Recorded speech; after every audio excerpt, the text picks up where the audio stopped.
This is rather good, isn't it? For centuries, people have been coming to this place, Radcot, passing under this, the oldest bridge on the River Thames. And right next to the river is this field with these very intriguing earthworks. For years, people looked at them but had no idea what they were. And then last year, a geophys survey came up with some really interesting results. Look at this. It appears to show a castle keep coming out of the ground with what may be walls or ramparts around it. Could this really be a lost Oxfordshire castle that's been forgotten for hundreds of years? And I thought we were just going to have 3 days messing around on the river.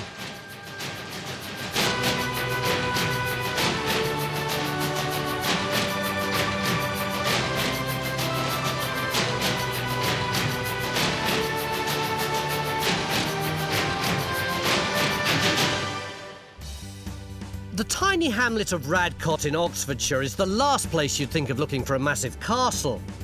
But it's on one of the most strategic crossing points over the River Thames.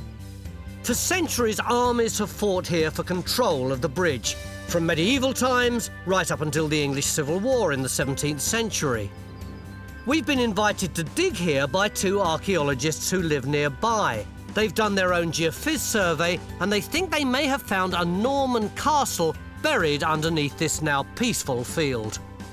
John, one of the local diggers has just said that this field is called the Garrison. Doesn't that mean it might be connected with the English Civil War? Well, I thought that once, but I've worked on the history of this area for a long time, and I've always known a reference in one chronicle which says that Matilda, one of the grandchildren of William the Conqueror, fortified Radcot in 1142.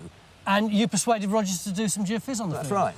We thought, well, it must be something late, like Second World War defences. And then, so we said to John, well, we just got to dig a hole in this just to prove what's here, whether it is modern stuff or not. Did you dig a hole, John? We dug a hole, yes, and we found a great big thick wall, 3.8 metres thick. Made of? Made of mortared rubble. That's kind of exciting, isn't it? But one wall doesn't make a castle, Mick. No, but I think when you look at the geophysics, there's a lot of very interesting big structures on it. I mean, it looks as if we've got a keep there. There are lots of other buildings around it. It looks as if the whole thing is within a big enclosure with possibly a gatehouse or something over on one side. So where do you want to dig first? Well, I think we're going to have another look at the keep, perhaps get the other side from where you dug, just to get more information about that. We're then spoiled for choice, really. I mean, there's so many things we can look at. John, if this really is a Norman castle that's been forgotten about for centuries, how important is that? It's very significant indeed. Norman stone castles aren't that common, and it's very rare for a new one to turn up that's completely unknown. So Phil puts in our first trench over what may have been the castle's Norman keep or tower. This is the feature which showed up as a big square in Rogers' original geophysics. And Phil's now looking for its northeast corner. But the geophys survey also showed up a number of other strange shapes around the field. And they may be what's left of the rest of the castle. So John's going to take a second look at some of them, while the rest of the geophys team are experimenting with some new radar techniques over the possible keep or tower, which we hope for the first time will give us a 3D model of any buildings while they're still underground. Phil's barely scratched the surface, and as soon as the digger goes in, there's more of it. Bits of pottery start to come out. What's that then? That looks just burnished, doesn't it? Yeah, it looks Roman, doesn't it? Well, no, it's what I thought. I mean, it looks Roman to me, doesn't it? Let's get it washed and have a look. Yeah. But I think it's... Hey, this is a medieval programme, isn't it? Well, it's supposed to be. And our first piece of pottery is soon followed by dozens more. God, there's some pottery here, look. There's masses of it. And thankfully, they are medieval. You put the bally trowel in the ground and there's pot comes up. So it's an encouraging start. And while everyone else has got their work cut out for them, I'm keen to find out a bit more about the Normans and Radcot. If anyone ever says to me the words Norman Castle, I tend to think of 1066 and William the Conqueror. But the period that we're looking at is a bit later than that, isn't it? Yes, this is getting on for a century after the Norman conquest, when two of William the Conqueror's grandchildren were battling for the crown of England. Is this Stephen and Matilda? Yes. Matilda was the daughter of the last king, Henry I, and he had made his barons swear an oath to her. On the other hand, she was a woman, which was a disadvantage from some people's points of view. Stephen had a less direct claim, but he was a man, and he acted very quickly after the old king died and got himself crowned. So this was really a civil war? That's right. What did this place, Radcot, have to do with it? Radcot is mentioned in one very important text of this period, the Gesta Stephani, which is a chronicle of Stephen's reign. And that says that in 1142, Matilda fortified various places on the upper Thames. And one of them is actually named as Radcot, which it says was a village made inaccessible by waters and blocked up by marshes. Well, here we are. It's extraordinary, isn't it? You see that lovely old Radcot bridge there and all the water. It's hard to believe that at one time this would have been an epicentre for blood and sacrifice. It certainly is. In the mid-1100s, little Radcot got mixed up in a vicious civil war. Historians call it the Anarchy, but it was really a big family squabble between King Stephen and his cousin, wannabe Queen Matilda. Matilda's said to have had a castle at Radcot, so could that be what the geophys is seeing under our field? Phil's looking for the castle's keep. His finds trays are filling up with masses of pottery. You can see the fabric there, can't you? That's a nice bit of fabric, that is. And he's only gone down a few inches and already hit what might be a wall. Mick! Yeah? Come here. Look, I think I got the wall. Yeah? That looks like another bit of stone you've got there. That's look, right. there. So what, have you got the corner of the keep, do you think? Well, I think it'll be somewhere handy. See that wooden post behind you? Yeah. See, now that marks what was supposed to be the other corner of the keep. Right. And John, he marked the other corner as being, oh, I don't know, somewhere about here. Right. So we'd expected it to come through here somewhere. So it looks like we've got our first wall already, and it's only mid-morning. The Normans were great castle builders. The classic early Norman castle was called a motte and bailey, which was a big circular mound with a tower on top and a defensive ring below it with lots of other buildings. But our site doesn't look anything like that. We think we might have a tower and some of the other buildings like a hall or a chapel, but our site isn't round with a defensive ring. It's almost completely flat and rectangular, which is giving our experts something to think about. What we've got is actually a very strange rectilinear enclosure. It's not even rectangular, it's sort of all sorts of odd shapes and angles. And it makes me suspect that there might be reuse of an earlier site, possibly a Saxon site, possibly even a Roman site, we don't know, but it has that feel about it. But some of the strange shapes on the original geophysics might be what's left of the castle's other buildings.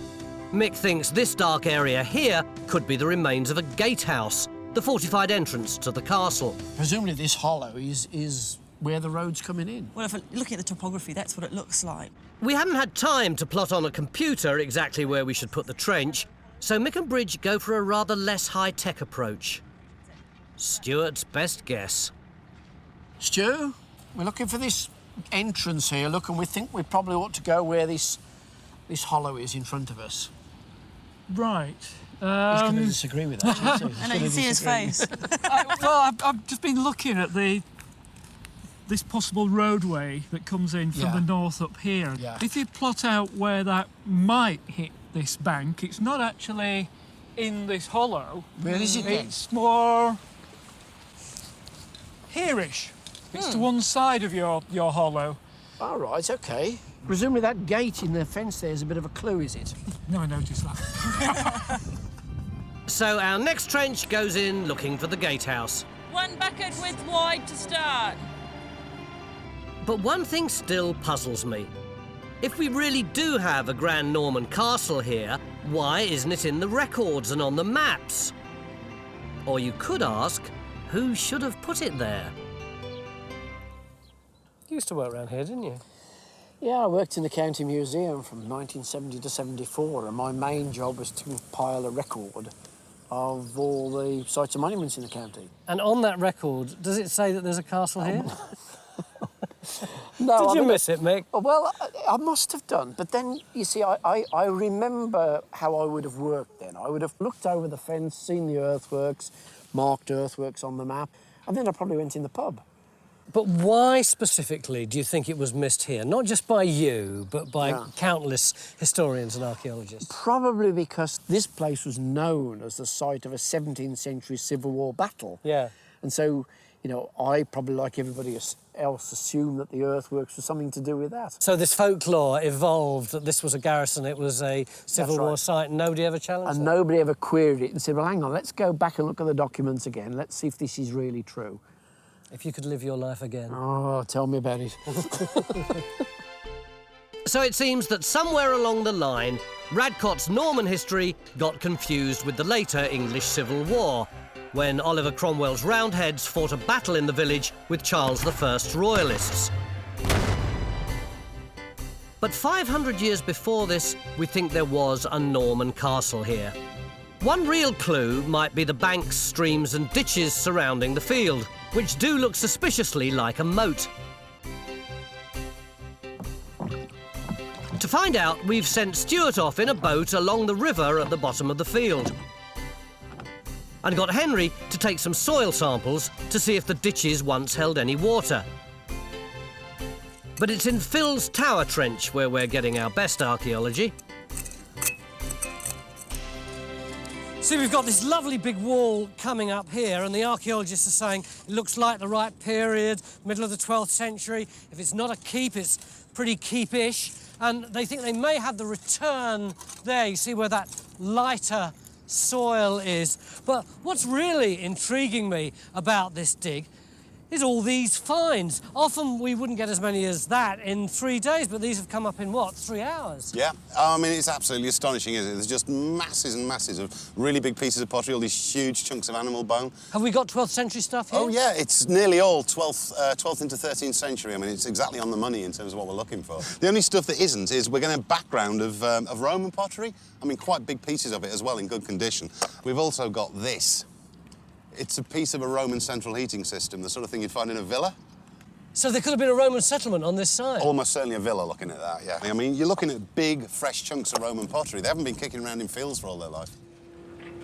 This is a surprise, because we came here looking for a Norman castle, and we assumed that the original geophys showed the buildings belonging to that castle.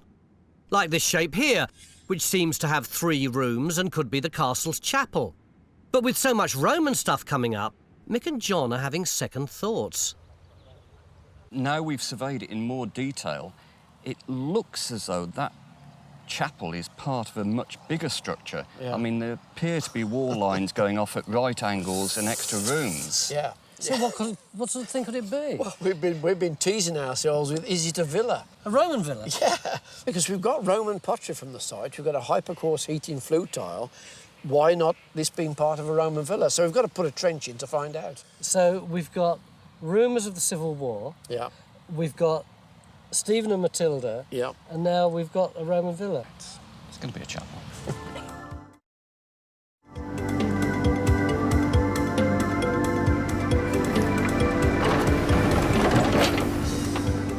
So, chapel, castle or Roman villa?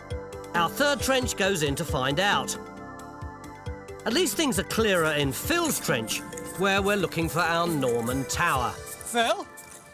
Earlier today, when Mick was getting a bit gung-ho about what we might have here, I said to him, one wall does not make a castle. Well, you've got one wall, have we got a castle? Tony, when you've got one wall that is as big as this, you have got a castle. You can bet your life on that. So it's just the size that tells you that this is a castle? It is about 4 metres wide. You don't build a bike shed like that. You really don't. You're nodding away, Richard. I agree. It's massive, isn't it? And could it be the keep? I think it's got to be. That kind of thickness of wall, it wouldn't be anything else on site. And, of course, we've got some very, very good dating for it as well. We've got masses of pottery, and all that pottery is 12th and 13th century. That's great news. It looks like we've got our Norman tower with some incredibly thick walls. But so far, it's the only part of the castle we have got, and we really do need to find a few more buildings. Unfortunately, that will all have to wait until tomorrow, because it's almost the end of the day and Stone the Crows fills off to the pub. I know that on Time Team we do tend to get a bit overexcited about some pretty daft things, but this really is something special. It looks as though under the ground here we've got a Norman castle which has been forgotten for centuries. And if that's true, then this is a find of national significance. So far we've got just this one wall of the keep, but according to the geophys, it goes out to here and up this way and then along there. But what's so tantalising about the geophys is this. This is the keep here, and as we go deeper, something starts to appear in the middle here, and it gets bigger and bigger and bigger, and whatever it is right underneath here, these bamboo poles, and it's going deeper and getting curiouser and curiouser. What is it? We'll find out tomorrow. Beginning of day 2 here at Radcot in Oxfordshire, where we seem to have discovered a previously unknown Norman castle. This is the outside here. This, we think, is the wall of the keep with incredibly thick walls. Now I'm on the inside, and this is where you're going to be working today? That's right. I mean, what we hope to do is get some more pottery to sort of really firm up the dating of the destruction of it. I would love to get hold of some floors to actually see when the castle was in use. And I'm really tantalised by that blob in the middle of John's geophysics. But it's not just a blob. I mean, look at the shallower slices. You can actually see this clear line dividing the keep. And I wonder if that's a sort of central wall. It's only when you go deeper into the ground that this blob starts to emerge. Got any ideas of what it might be? Yeah, I think you get these cross walls in these Norman keeps like that, and very often there are a couple of arcades with a big central pillar or something, which is what this could be. But the only way to do it is to have a look, isn't it? That would be something to find, wouldn't it? Absolutely, yeah. If we've got this keep, and now we know what its orientation is, can't we imply where the rest of the castle is, dig it, job done, go home? You're right, there ought to be more around here. There ought to be a hall, private chambers, chapel, barns, all sorts of stuff like that. And some of these marks on the geophysics might be those structures. But actually, there's really not enough in the holes we've got at the moment to make a typical sort of castle out of it.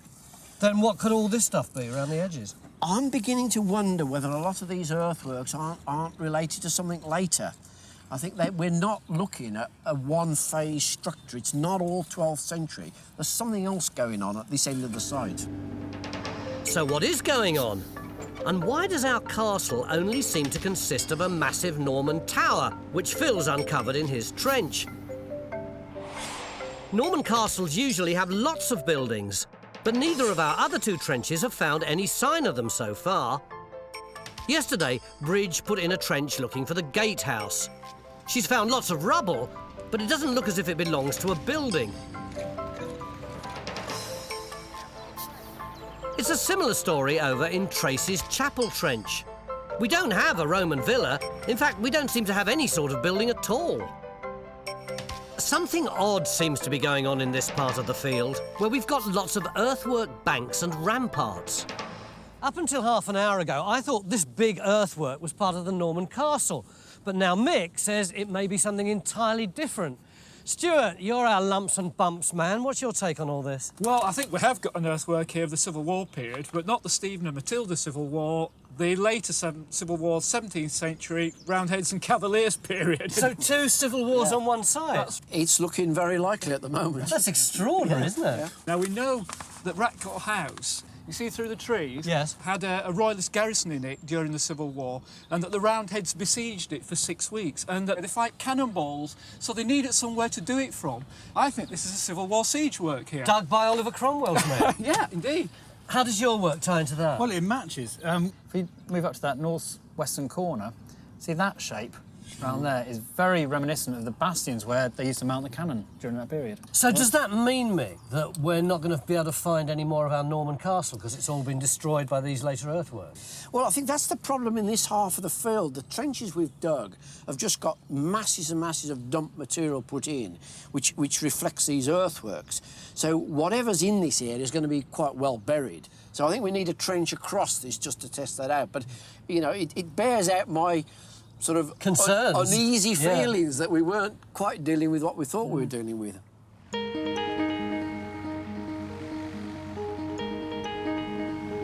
So we put in a new trench to test Stuart's theory that we've got a 17th century Civil War fort buried here. And I'm starting to get a little worried, because if Stuart's right and we do have a fort on this side of the field, then it could have destroyed a lot of our Norman castle.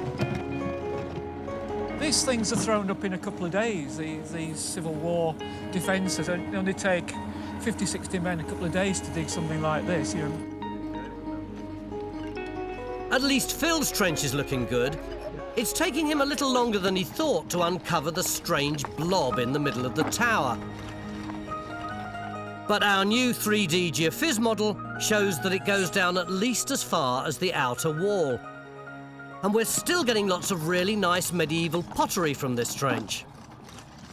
God, look, there's a new break, though. Oh, Look right. at that new break. That's lovely, isn't it? Oh, look at that, though. Yeah, there you go. Oh, look at that. Isn't that fabulous?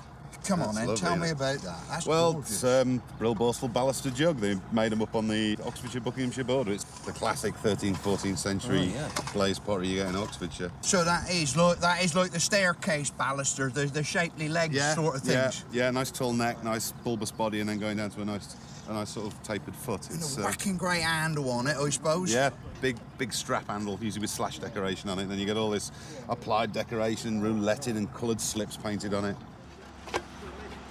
Although we know Matilda's army controlled Radcot Castle during the anarchy of the 12th century, we still don't know who actually built it. So Helen and John have been looking at the records to see if they can shed any light on Radcot's Norman owners.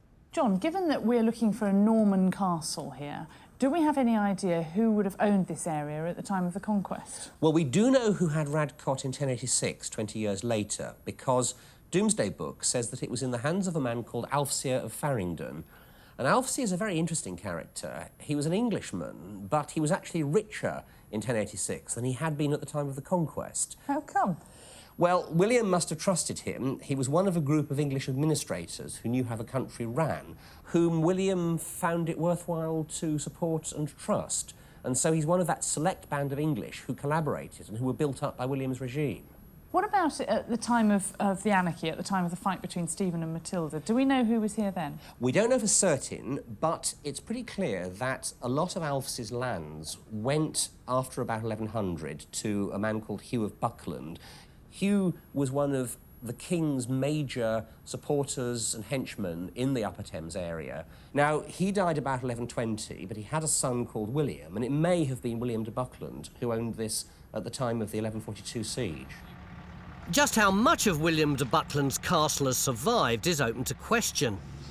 Some of these earthwork banks, which we once thought were Roman ramparts, are turning out to be much later. We put a trench in over here to see if Stuart's theory was right and that this big earthwork was actually some kind of defensive structure thrown up by the Roundheads in the English Civil War. How have we got on, Raksha? Well, this trench is everything we've hoped for. Here we have a stone revetment. It's a complete bodge job. They've just thrown it up in about 3 days. What is a revetment? What's this for? A revetment is essentially a holding wall. In the middle, can you see here, there's this loose soil. Yeah. This is the soil that's been brought in. It's garden soil to create a bank. And here we have the revetment on the other side to hold it in. So you've got a load of guys throwing up a wall there, chucking a load of stuff in really, really quickly. Yeah. That's quite compelling, but dating evidence? The dating evidence is perfect. We have this 16th, 17th century pottery, which is at the time of the Civil War.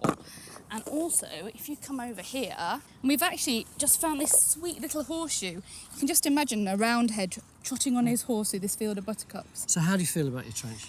this trench has actually been behaving for once. Thank you, Raksha. I do like the idea of a trench behaving itself. We put in another trench over there. We put that in because we've got some intriguing geophys. There was a little structure that seemed to be divided up into three, like three little rooms or something, which Mick originally thought might be a Norman chapel, but then he had a slightly more off-the-wall idea that it could be a Roman villa.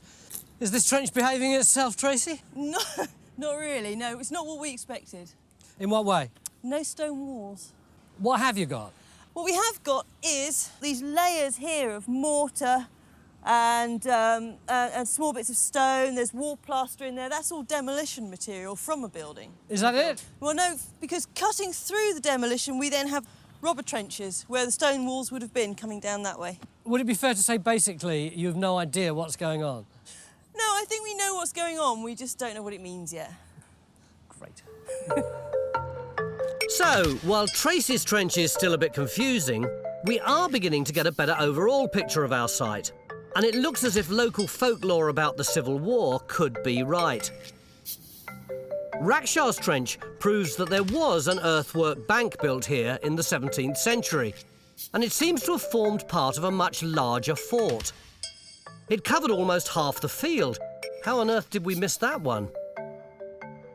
The northern rampart would have been studded with cannon to fire on the royalists holed up inside nearby Radcot House. The fort probably destroyed a lot of the castle's remains, so we're lucky that Phil's tower was on the other side. But Tracy's trench is slap bang under one of the ramparts. If there was a chapel there, the fort could have erased all traces of it. 2 by 2. Yeah. But we're not giving up. We've still got one more chance to find another building from the Norman castle. Even though this square-shaped feature on the geophys is underneath the fort, it's showing up really strongly. We're 30 metres away from the main keep. It's on the same alignment. I mean, the thought is, could it be a kitchen, bakehouse, something like that? So Bridge opens a trench to find out what it is. Yesterday, Stuart and Henry wanted to find out if the Norman castle was surrounded by a man-made moat. But after looking at the river and taking some soil samples, they've discovered it didn't need one. So what you're saying is that basically everything out there is boggy, wetland, that this actually sits up as an island in the middle of all that. That's right, and it's not just in the medieval period. There's been an island since very earliest prehistory, from the coring. The lowest deposits are glacial. So we know that that edge has always been the edge of an island, so people must have been here for, well, since people were in the area. And you think that Matilda, this would be a perfect place for her to defend and hold up here. It's surrounded by bog and marsh. It's got control the river crossing, control the road north and south. So, as an island, the field would have been an ideal place to put a castle and to defend Radcot Bridge. Why was Radcot so strategically important? You've got to remember the situation in 1142. This is at the height of the war between Stephen and Matilda, and Stephen's on the offensive. Matilda has retreated to Oxford, which is her base at this point, and she's fortified various places along the upper Thames, which are between her and Stephen. So where is Stephen? Stephen's coming from the west, and he's advancing towards the upper Thames area. So what does he do next? Well, the chronicle of his reign, the Gesta Stephani, says that he attacked the two castles which Matilda had fortified at Bampton and at Radcot, and then the castle at Bampton fell. So the guys at Radcot would have had a problem, wouldn't they? They wouldn't know whether to continue fighting or whether to surrender. Yes, they can see that Stephen's coming soon. They know that his army at the moment is very strong. They've got a hard choice.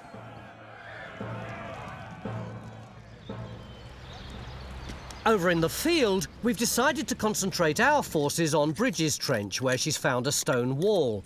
The archaeologists are taking a complete guess that it might belong to the castle's kitchen, based on our knowledge of other Norman castles. So have we got a building here that dates to the Keep and Phil's trench? It's probably a bit earlier, actually, Bridge. I mean, looking at this, you know, you've got all the typical early medieval coursewares from around here. Lots of the sort of the Cotswolds limestone stuff. I mean, it all looks like late 11th into early 12th to me.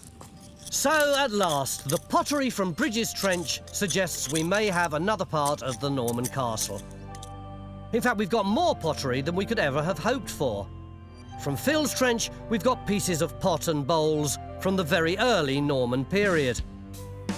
This suggests the tower was built shortly after the conquest, perhaps even by Alf C. of Farringdon.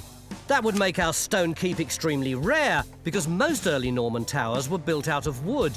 But the big surprise is in the tower's destruction, because Phil's also been getting pottery from the demolition layer of the tower, and it reveals that it was pulled down not long after the anarchy ended. These 5 sherds are a type of pottery called minty ware. This gets common by the end of the 12th century. And we've also got this bit, which is very, very early brill borstal ware. Again, this comes in round about the end of the 12th century. What we haven't got is any of this, which is a 13th century glazed ware. So I'm pretty confident that the castle was demolished round about the end of the 12th century. By the, say, the 1170s, 1180s? Something like that, yeah. It's gone by then? Yeah. So it looks like our Norman tower was demolished a lot earlier than we thought. This great stone structure, which must have taken years to build, only lasted for around a century. But it stood during one of the most turbulent periods in English history, the Anarchy. And tomorrow, we're going to carry out our own siege of Radcot Castle. Beginning of day 3 at Radcot in Oxfordshire. And although the weather's taken a turn for the worse, we're hoping our luck's about to change. Yesterday, we discovered that a lot of our Norman castle could have been destroyed by the construction of a 17th century Civil War fort. This morning, with just one day left, we're determined to get back on track and find out just how much of Matilda's castle has survived. We've got the main building, the keep, and Phil's been slowly working his way inside it. But in the middle, where we expected to find a big central pillar, he's in fact discovered something rather different. I can see a long rectangle, not a central pillar. That's because we've got 2 things. The central thing, which is this, is a really substantial piece of masonry, and I think that that is of the same date, the same build as the castle, and it literally is standing in the middle of the keep to hold the roof up. So it's basically the bottom of a huge column, is it? That's right, and that will probably go right the way down into have deep foundations. But what you've got here is something which has been added on. Here is the edge along here of this central pier, and beyond that you've got this pitch stone foundation with an edge running all the way out there. And you can see there's also an edge running along here. So what do you think's going on? Well, I don't know at the moment, but either way, what it does seem, the shoddiness of that foundation implies to me that whatever it was done in a hurry. So while Phil stands there scratching his head, we crack on with finding the rest of the castle. And this is the plan for day 3. Phil's going to try and uncover more of the pillar, as well as extending his trench to investigate the area outside the tower. We're also going to take another look at our gatehouse and chapel trenches. It's becoming increasingly clear that the later fort has damaged whatever might have been in them. Only tiny fragments may be left, so we're going to have to work hard if we're going to find these 2 buildings. We've also decided to look for something new. We've been getting enough early pottery to suggest that there might have been a settlement here before the castle. So Raksha puts in a new trench over this dark line on the geophys survey, which could be a boundary ditch from an early medieval village. Over in her trench, Bridge is digging what she hopes might be the castle's kitchen, and she thinks she's just found the first evidence of cooking. Let's see. Let's marry up the 2. Aha. Blimey. It does look more like a bread knife, doesn't it? It does look like a bread knife. Are you sure that's medieval? Did they have bread knives in the medieval? They must have had bread. So, medieval bread knife or not, it feels like we're getting closer to the people who lived here. But although we know Stephen and Matilda fought over Radcot in 1142, we still haven't found anything to prove that the fighting had an impact on the castle itself. When Matilda's army knew that the next door castle had fallen and that Stephen was coming in their direction, what would they have done? Well, presumably when Matilda came here, she would have fortified the site with temporary defences like earthworks and palisades, which would all have been put up in a great hurry. Yes, she wouldn't have had much time. There wouldn't have been much time, no, and the atmosphere would have been extremely frightening. In fact, we get an extremely vivid account of the siege of a small castle in the chronicle of Stephen's reign, describing the siege of Farringdon, only just down the road, and only 3 years later than this. And this talks about the building of elaborate siege machines around the castle and positioned archers, and then there was a great hail of arrows down onto the castle. Stephen's army was massing and climbing up over the ramparts. It must all have been very frightening. Stuart and Helen are trying to get an idea of what it might have been like for the defenders of Radcot during those dark days. We're going to explore how King Stephen might have attacked the castle with the help of a Norman throwing weapon called a trebuchet. What sort of range would you get from this sort of... Out of this engine, we've had 150 to 175 metres with a sort of 2 to 3 pound rock. But they fire all sorts of different pieces of material out of it. You'd get bees' nests, hornets' nests, bits of rotten carcass, anything that made life miserable inside the castle. So what are we going to use in the experiment? We're going to use some very dangerous grapefruit. Why a grapefruit? But it's just nice and safe because there is one drawback to these engines, and that they do misfire. Right. And if it misfires, it's either coming out the back of the engine at head height, which could be quite bad for one of us, or going straight up in the air, which could be quite bad for one of you people. Oh no, I'm going to stand well back. Ready? Straighten them up. 3, 2, 1. The grapefruit has landed, and Henry goes off to measure the distance. OK, Henry, how far was that? Right, that was 87 metres. 87 metres, got that. And if you'd like to learn more about medieval siege warfare, you can find out at the Time Team website. Back on site, and it hasn't taken Raksha long to find evidence for an earlier settlement. She's been investigating these boundary ditches on Roger's original geophys. But just how old they are takes everyone by surprise. They're Roman. Oh, well, that's a turn up for the books. Well, you know, it accounts for a lot of the pottery that we're coming across, across the site. We've been finding lots of Roman pottery and medieval features, and it does seem to suggest that there must be a Roman settlement underneath the keep. So that solves the mystery of all the Roman pottery we've been getting since day one. It shows that our field has been used and reused over the centuries. We know it used to be an island surrounded by marshes, which would have made it very attractive to the first Roman settlers. It's also likely that the Anglo-Saxons would have lived here too. And when the Normans arrived here after 1066, they put up a castle here, followed 500 years later by the Roundheads, who built a fort on top of that. But this afternoon's really good news is that the fort hasn't destroyed all evidence of the castle. Bridge has been looking for the castle's kitchen, and at last she thinks she's found it. Is this looking any more like a medieval kitchen?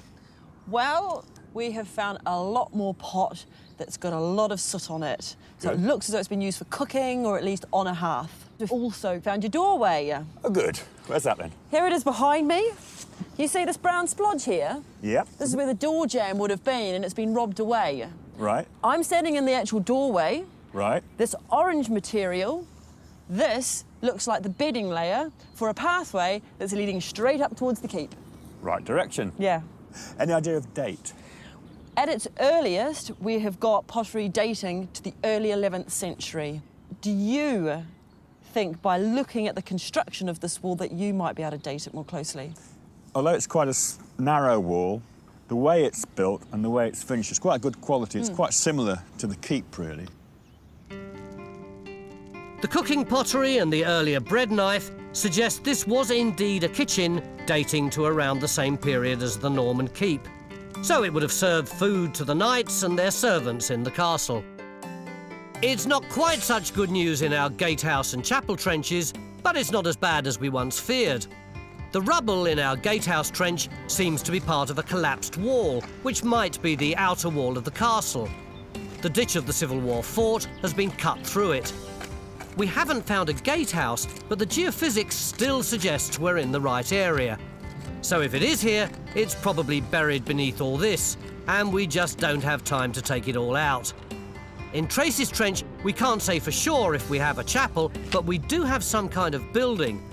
All the stone seems to have been removed from the walls when the building was demolished, and the later fort even erased a lot of the demolition material. What's left is a thin line of stones which could be a drain. This is all one big piece. I hope I don't break it.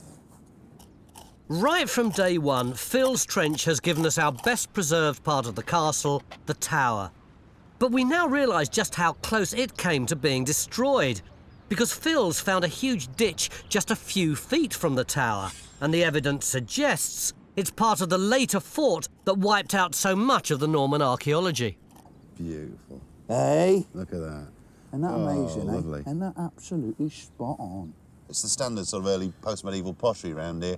We call it redware because, I mean, you know, it's like this bright orange fabric. Mid-16th to 17th century, probably more 17th and mid-16th, really. So, Civil War? Certainly brackets of Civil War, yeah, easily.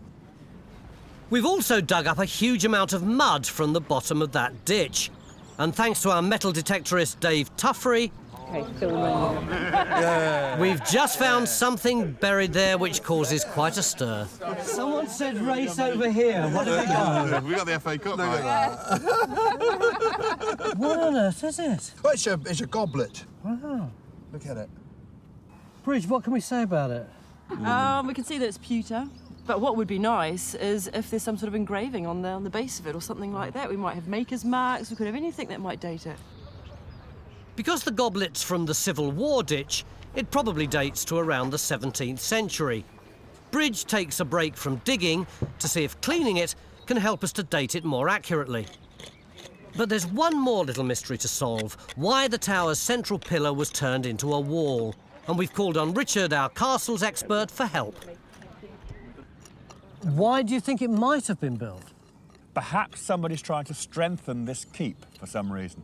Perhaps during the anarchy. So they're building underneath that big timber beam and building a big cross wall.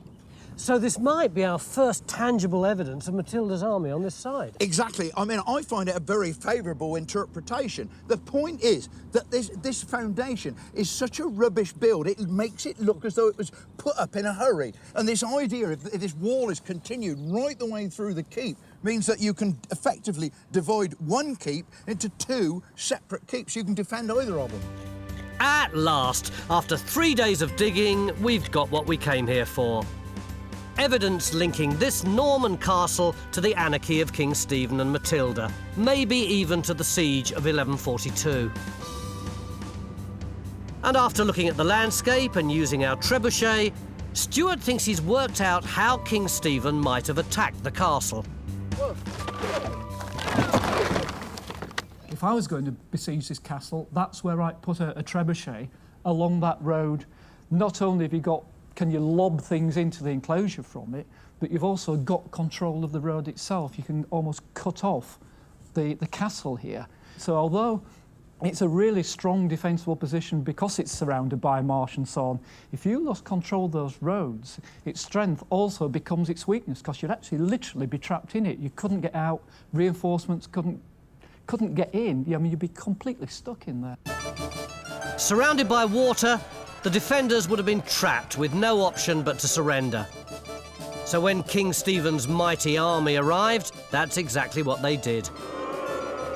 And perhaps to make sure that Radcot was never a problem again, the castle's tower was pulled down soon after the war ended.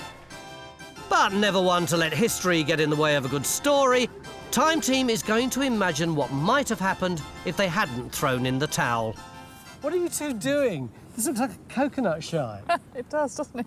Well, one of the things that they used trebuchets for, to fling over the walls of a castle that was being besieged, with any defenders that they could get their hands on and kill, they would behead and throw the heads back. It's quite revolting, but it seems to have worked. So you two sick people have made some papier-mâché heads. Well, we haven't made them. The children from Farringdon Primary School have made these, but they're just a little bit too light to fire from that, so we set them up as targets instead. That's even worse. So these are now the Garrison, and you're going to fire stuff at them? We're going to fire grapefruit at them. You are sick and weird, Helen Geek. Right, lads, are you ready? When I give the signal, let the fruit fly. You ready? This is like it's a knockout. 1, 2, 3.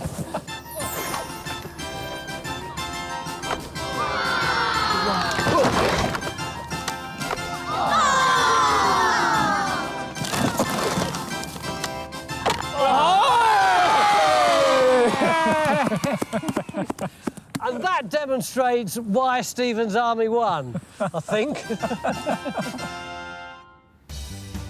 It's been a great 3 days. We now know Radcot was once home to one of the earliest Norman stone castles in England.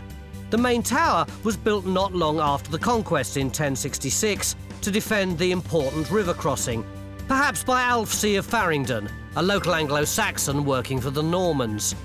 Inside the tower was a huge central pillar holding up the first floor. This pillar was later turned into a wall, probably to strengthen the castle during the fighting between Stephen and Matilda. The tower would have been surrounded by other buildings. We found a kitchen, and although we can't prove it, there might also have been a chapel and a gatehouse. But the evidence for most of this was destroyed when Oliver Cromwell's Roundheads built a siege fort here in the 17th century. But at least that fort left us with one of the most special, if still rather muddy, finds we've had on Time Team. You quite like this, don't you? Well, I have never seen anything as complete as this. It is just amazing. Have you seen this on the bottom? No. It's a maker's mark. 1WA, IWA? It's IWA, but the I is for a J, I think, almost certainly. And usually this was a husband and wife, and I would guess this is going to be John and Anne. And the W, well, the most common surname is that we have today, beginning with W, is Williams. And the trouble is, there's an awful lot of common surnames beginning with W, but it is just lovely. It really is a wonderful discovery. And along with all the pottery, it's just one of so many superb finds from the past 3 days. It's intriguing to think that there might be a few more earthworks scattered around the country, hiding secrets like the ones we've uncovered here at Radcot. From Roman settlers to Saxon lords, Stephen and Matilda, not to mention a couple of civil wars, we found evidence of some of the key moments of English history. But what stood out for me about the archaeology has been the debt we owe to all those potters, quietly working away, making their wares for hundreds of years, enabling us, thank goodness, to put dates to the real history of Radcot.